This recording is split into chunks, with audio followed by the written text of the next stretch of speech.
A lot of things happened in 1985. Coca-Cola introduced their new Coke product. Route 66 was removed from the US highway system. Nintendo released the NES.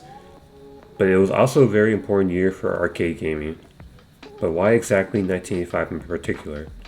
Well, developers were pushing the boundaries of arcade gaming, not just in the actual gameplay itself, but in revolutionary cabinet design and experience. Today, I'll go over some of the important arcade games that got released in the arcade in 1985 and why they were extremely popular back then and even today.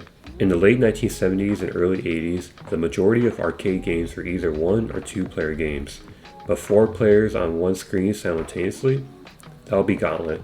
Released in October in 1985, the never-ending multiplayer, multi-dungeon, Dungeons & Dragons style arcade game was an overnight success. Gamers loved it. Arcade operators loved it because of a four-player game while bringing a lot of coin revenue. Every arcade needed a Gauntlet. It was a guaranteed money-making arcade machine. Next arcade game is Hang On, one of the first arcade games to use a 16-bit graphics and Sega's superscaler technology that allowed pseudo 3D sprite scaling at high frame rates.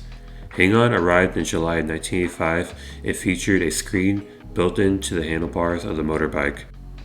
Instead of using the joystick to turn left or right, you tilted the bike itself, quite literally hanging on.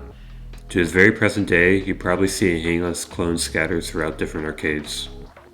Next we have Space Harrier. Using the same technology as Hang On, Sega launched Space Harrier to a welcoming public in October of 1985. A tilt of the joystick would send the whole console tilting in your chosen direction, meaning if you managed to beat all 18 levels, you probably had crazy case of motion sickness. A few years later, a game with similar technology to the Space Harrier called the Afterburner also sends the person tilting in a forward direction. A good example would be from the Terminator movie, where John Connor was zoning out on that game. Next we have Star Wars, the Empire Strikes Back arcade game that got released on March of 1985.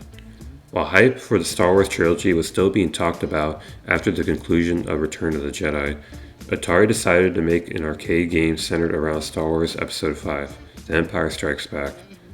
One thing that really stands out of this arcade game is just the art design of the cabinets, which immerse you into the action. Improved vector graphics were on show as you took part in the Battle of Hoth, brought down AT-ATs, and fought off waves of TIE fighters. Even if you haven't watched the Star Wars movies, you will still love playing this game. Next we have Ghosts and Goblins. In the classic upright arcade casting, Ghosts and Goblins was just one of the big hits that Capcom brought us. Released in arcades of September 1985, you control a knight named Sir Arthur who must defeat zombies, ogres, demons, cyclops, dragons, and other monsters in order to rescue Princess Prin, who had been kidnapped by Satan, king of the demon world. One hit from any of the enemies and you lose your armor, 2 hits and a life is gone. Ghosts and Goblins was an extremely difficult game to play, but that's what makes it so popular. You had to keep coming back for more until you beat the game. Another huge hit for Capcom arrived in arcades of May in 1985.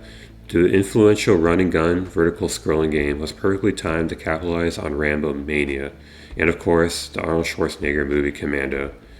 In Commando, Super Joe is dropped off in the jungle by a helicopter and has to fight his way out single-handedly, fending off a massive assault of enemy soldiers by using his submachine gun, which had unlimited ammunition, and a limited supply of hand grenades. It was insanely addictive, and much pleasure was gained by freeing the prisoners of war and shooting the cowardly enemy officer in the back. These are 6 arcade games I could think of that made arcade gaming more popular in 1985 and onward. If you have a different opinion, let me know in the comment section. As always, thanks for watching.